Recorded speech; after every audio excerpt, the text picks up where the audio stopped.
safe and sound. I can lift you up. I can show you what you won't see and take you where you won't be. You can be my love. Even if the sky is falling down, I know you'll never. Warahmatullahi wabarakatuh. Kami dari kelompok Taura. Di sini kami akan mengeksplor Goa Belanda dan lain-lain yang ada di Taura. Sebelumnya, perkenalkan nama saya Maulana Jalan Azak. Nama saya Fajrul Juniasyah Daswandi. Nama saya Azmi Asul Faujan. Nama saya Rafa Malik. Nama saya Rafa Malik Kamliawan.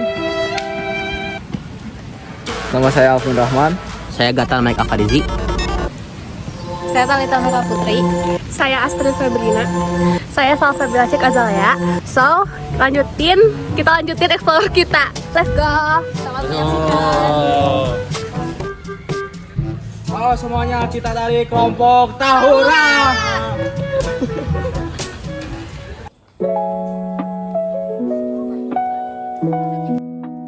Ya, jadi Bapak kita di sini dari Semaan 7 ya Pak, ditugaskan ke sini untuk menganalisis gua Jepang dan gua Belanda nanti.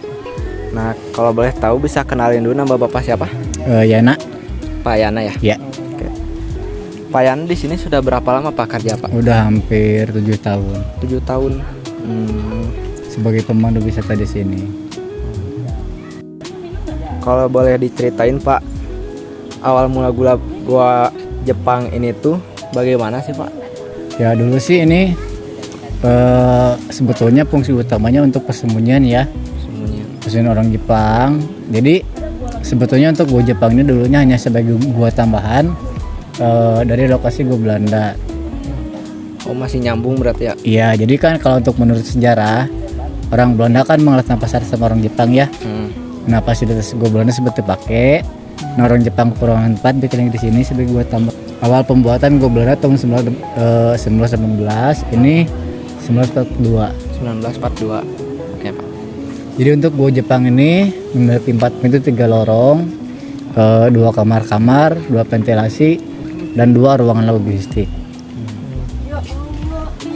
Kalau perbedaan gua Jepang dan gua Belanda itu apa Pak? Kalau untuk gua Jepang masih asli. Kalau gua Belanda Itu udah direnovasi. udah ditambahin dinding-dinding gitu ya? Iya. Direnovasi. Iya. Pertambangan. Kalau di gua Jepang itu ada ciri khasnya nggak sih Pak? Sama gua Belanda ada ciri khas kayak gitu? Bentukannya atau gimana? Ya kalau untuk ciri khas utamanya sih ya ini masih asli. Masih asli. Perbedaannya bentuknya. Masih murni apa yang Iya, gua masih Jepang? alami gitu.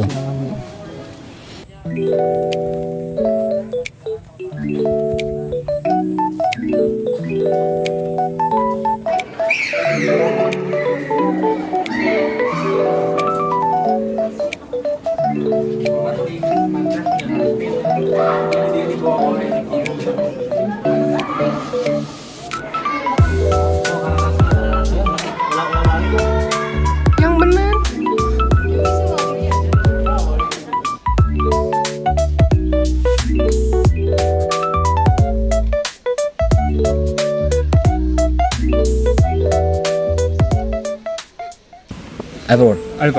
Alvaro. Yeah, my name is Spanish. Spanish.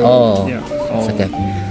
Oke. Dengan Bapak Alvaro, di sini saya akan wawancara tentang impresi pertama kali di Tahura dengan beberapa sisi. So, what are your first impression in Tahura? Oh, my first impression, it's very green. it's very green. Yes, it's very nature. Yeah, it's a lot of nature and a lot of preservation, but also it is good connected. So there's ways to get around, so you don't have to go around and through some small paths, but it's all kind of safe to go because we are with our baby, so it's good for us to we don't have to carry him, so we can brought the baby. Yeah. Do you think in Tahura is the first time to go to Tahura? It's the first time for me. And for mostly the first time, what was the place do you like in Tahura? Oh, we only went in the entrance, and this is the first place, the first place that is like captured, or where you see some captured animals. But we went after we entered. There was a place where there's some Ticket. no. There's some person singing with some music. Oh yes, And- that place for Right. like And eating. there was like after that a little bridge and a valley with some water downside, and you could see the entire valley, and it was really nice there. Oh yes, I see. So I guess that's it from me. Thank you very much for your time. Thank you so much, sir. Yeah, It's you're been very nice to meet you. Yeah, you're welcome. What's your Yeah. name? My name is Gadan. Oh yeah, nice to meet you. Thank you, sir. Thank you. Terima kasih semuanya.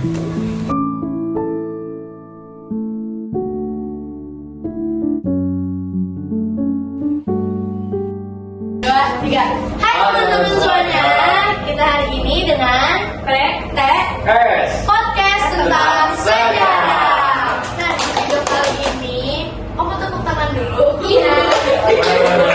Jadi di video kali ini kita tuh lagi bersama teman-teman kita yang sudah ada kegiatan seru di Tahura. Tahura apa? Taman, bukan? Raya.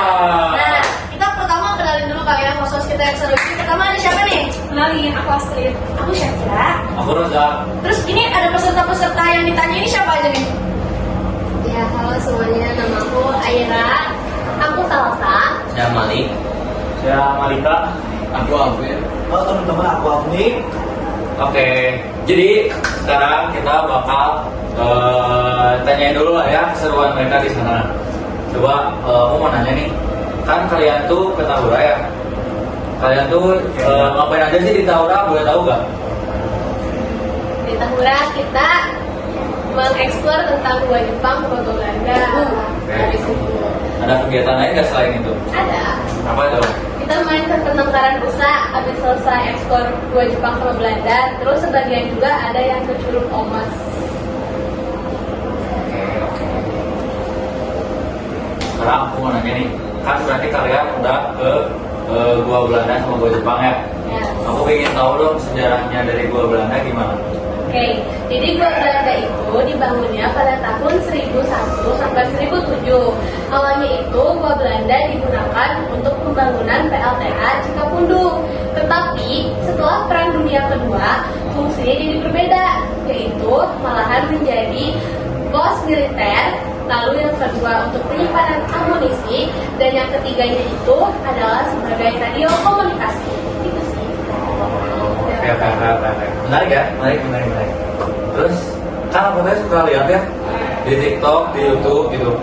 Kayak ada mitos lah ya. Kayak di gua Belanda tuh gak boleh ngomong lada. Benar gak sih kalau kayak gitu? Kayak lada. Nanti disamperin hantu atau gimana? Kan aku gak tahu ya. Jadi aku pengen nanya nih. Itu benar mitos, bukan dari pihak Tahuranya langsung. Itu dari kepercayaan masyarakat di Tahuranya. Katanya ya, kalau misalnya kita ngomong lada, kita tuh bakal tersesat di gua Jepang, dan terus juga bakal kayak merasa kesat juga. Terus juga karena itu juga masuk akal kenapa kita tuh nggak boleh ngomong lada, karena itu biar si pengunjungnya itu dia nggak sompral gitu. Di gua Jepangnya. Dan trip ya? Iya. Oke, atau gitu mah. Kan itu mitos ya? Mitos ya? Berarti ya? Berarti kan? Itu mah Serius? Berarti. cuma menghargai aja ya. Oh, iya. Lanjut. Siapa kan sob? Oke, jadi kayak next pertanyaan dari aku deh. Ada nggak sih di sini yang tahu hasil konstruksi pribumi di gua Belanda tuh kayak apa aja sih? Bagus menurut aku tahu sih. Gimana tuh? Jadi ada 15 orang kan di Belanda, di apa? Gua Belanda tuh kan. Nah itu tuh ada kayak ventilasi dan berbagai tempat macam lainnya. Ada selang air, bahkan tujuan militer tuh ada sana gitu, naruh persenjataan.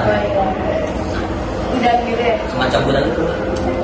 Jadi hasil pribumi itu bagusan sih. Saya nggak dibayar pakai kopi. Aku ada pertanyaan lagi nih. Kenapa sih gua Jepang atau gua Belanda tuh dibangunnya tuh di Tahura? Kenapa nggak di Bojong Soang atau di Bubat? Saya mau kecil mereka nggak sih? Mepet SMA 7 dong. Oh iya. Jadi Bahkan sekolahnya. Kenapa tuh? Nah, jadi sama temen yang lainnya. Sama kamu mau jalan kawa Coba dia di rumah. kalau kayak apa ya Jadi di Taurat itu karena tempat itu sangat apa ya, kayak jauh dari musuh, tersembunyi gitu. Enak juga terhadap kayak tempat istirahat gitu atau shelter gitu. Jadi Belanda sama Jepang tuh memutuskan buat membangun guanya tuh di situ di Taurat. Adem dia di dalam guys. enak buat ngopi gak? Saya di Bubak macet. Enak Aing tentara zaman dulu ngopi gak ngopi? ngopi. Ngopi. Apa api ya? Bikin sendiri nggak alam mau bikin. Nyedol aja. Di Robusta dulu ya. Di Robusta dulu disuruh bikin biji kopi ya. Oke, next aku ya. Kalau aku bandingin nih, ukuran gua Belanda sama gua Jepang tuh lebih kecil. Nah, menurut kalian kenapa gua Belanda itu dibuat lebih kecil dibanding gua Jepang?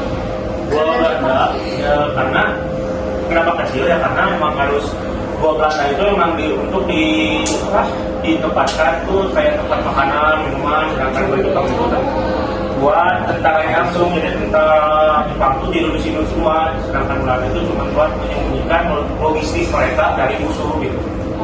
Jaga dicuri. Selanjutnya mau bahas soal waktunya. Kenapa gua Jepang itu dibangunnya kondisinya itu gimana? Awal pembangunan itu gimana kondisinya? Gua Jepang. Jadi aku menjawab nih. Jadi gue Jepang itu kan dibangunnya sama tentara Jepang. Itu tuh pada tahun 1942 sampai 1943. Yang dimana itu tuh berarti memakan waktu yang cukup lama ya. Terus itu juga kayak mempekerjakan paksa para pribumi kan, atau pengusaha lah ya. Nah itu tuh fungsinya juga dijadiin bunker sebagai kayak tempat menyimpan logistik, terus menyimpan senjata, terus juga jadi kayak ada barak-baraknya gitu. Barak udah ada dari dulu ya? Barak udah ada dari dulu. Iya. Barak militer. Ada tinggal bising di barat sama KDM ya memang. Sama Belanda lah bisa dapat. Oh iya, aku mau kasih praktek. Apa Jadi gua tuh? Jepang. Ternyata gua Jepang itu bukan dibuat oleh Jepang, melainkan oleh Belanda. Kok bisa? Kok bisa nih? Jadi waktu itu Belanda itu sebenarnya mau bikin gua Jepang itu jadi gua Belanda, cuman karena kecil, karena kecil dan nggak mungkin ya takutnya ketahuan sama tentara Indonesia juga. Jadi tentara Belanda itu nggak jadi di situ dan jadi ditempati oleh Jepang. Jadi sebenarnya gua Jepang itu dibikinnya tuh nggak pakai kayak apa ya, kayak mesin gitu ya, kan Jepang apa Belanda itu lumayan kaya kan dulu. Nah, jadi Belanda itu menugaskan pengusaha untuk pakai paku itu sama palu. Jadi dia terus sampai dalam terus, dan banyak korban jiwanya setelah itu karena ada yang juga yang tidak mau bekerja dan langsung dieksekusi di situ. Mungkin itu kali ya. Dan ngomong Belanda itu karena katanya mitosnya di zaman Belanda itu kan lagi apa namanya apa itu teh bukan rempah-rempah, karena ada yang namanya lada tuh. Nah mungkin di zaman Belanda itu ngomong Belanda itu emang di zaman sekarang itu ngomong Belanda itu gak boleh karena zaman dulu kan Belanda itu direbutkan oleh Jepang dan Belanda kan. Nah jadi sekarang nggak boleh ngomong Belanda karena menghargai itu. Jadi takutnya kan tiba-tiba ada noni Belanda yang masuk, gitu kan? Kalau nggak sengaja gimana? Lagi makan, mau coba gitu. Biar sama lain. Aja sambil makan. Muncul. Ketemu noni Belanda sih. Apa cinta lokasi. Gata namanya inisial Gata. Kapan lagi kan kita sama bule Kalau yang datangnya panglima tempur Belanda ada tuh. Oh saya ke Belanda. Panglima tempur. Serem ya jabatannya. Yes.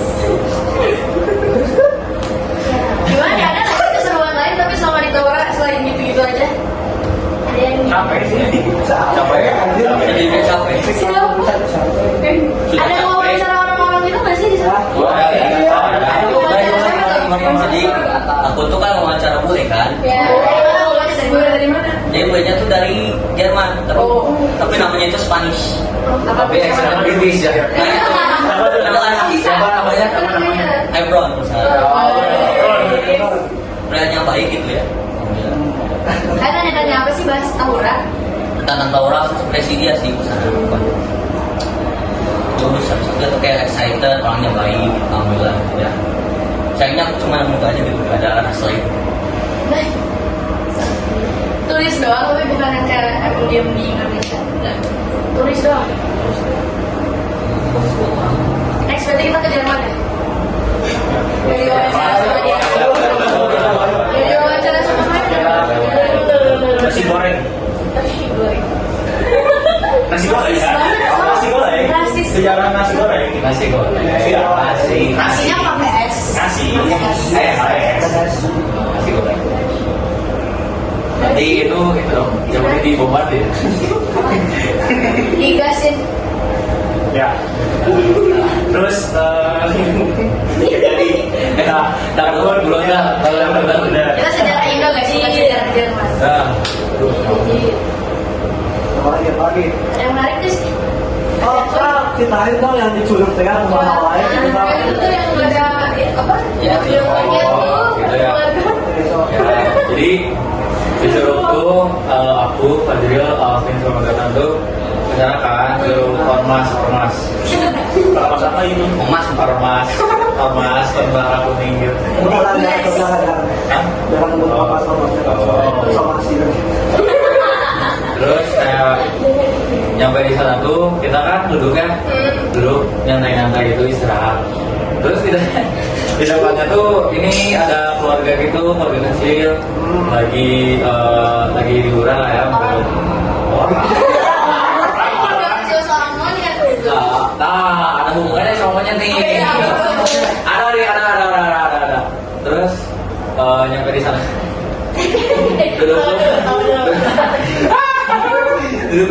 Duduk pesan makan, terus lihat di depan si keluarga itu kan bawa snack kayaknya diambil sama monyet. Terus kayak kasihan banget lah pokoknya mah. Monyetnya orangnya. Monyetnya sih. Nama monyetnya siapa? Udah kenal sih aku. Terus nama monyet itu Rafa kalau Rafa. Oh itu ada nama satu lagi, Fazril. Pasti jadi di sana lihat juga kan, kita lihat kayak HP segeletak gitu aja, takutnya kan diambil. Monyet. Ya kita inisiatif lah, berbaik hati, kita masih punya hati nurani boy. Kayak kita ngasih tahu ibu itu HP-nya jangan ditinggalin, disimpan aja di tas gitu. Takutnya kejadian yang gak enak terulangi kan gimana ya? sakit banget kan pokoknya kayak gitu. Terus jadi lucunya karena kita jadinya was-was pas makan, takutnya diambil sama monyet. Temen aku nih Fadril namanya. Kasihan kok makanya sambil lihat belakangnya Kayak waspadai. kayak aduh inisiatif itu takut diambil monyet makanannya. Bayar mahal ya dimakan monyet. Kasihan lah. Gitu sih. Tapi kan nggak dikejar atau gimana kan? Enggak. Ini si Habir nih. Gimana kata? Foto pas mau foto gimana? Foto sama monyet. Baik ikutan gitu ya. Jadi foto sama monyet itu kan pas mau foto tuh aku kan terdekat kan. Apa ya? Monyetnya mikirnya aku mau ini nyerang. Diserang balik ya. Sampai kejar. Coba. Capek. Sampai mana kejarnya? Sampai sama tujuan. Enggak dong. Sama 7. Siapa yang anak kejar kejarannya? Monyet. Aku kejarnya tuh sampai buku Belanda. Buset. Sampai teriak. Jauh ya. Ya, masuk buku. Ceritain katanya jatuh. Dia jatuh. Pas pulang dari Curug gimana? Sampai nggak itu deh. Capek. Sudah capek. Kenapa bisa jatuh? Yang mau dikejar monyet terus monyetnya gigit kamu 7 jahitan emang enak. Bisa rabies tau. Nah, itu. Monyet juga. Kayak. Kayak kamu jangan berdoa sama monyet kata. Padahal lo tuh sering habis waktu ibu. Kenapa sih? Jadi kamu jadi Tarzan ya? Iya. Oh. Kalau wanita hura.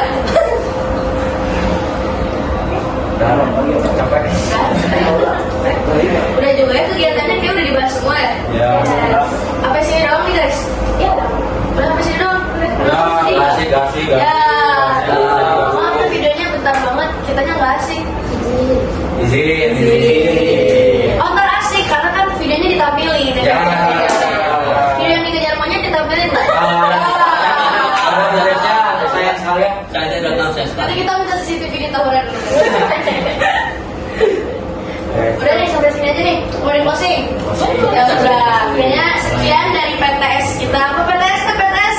Podcast tentang sejarah. Sampai sini aja. Bye-bye.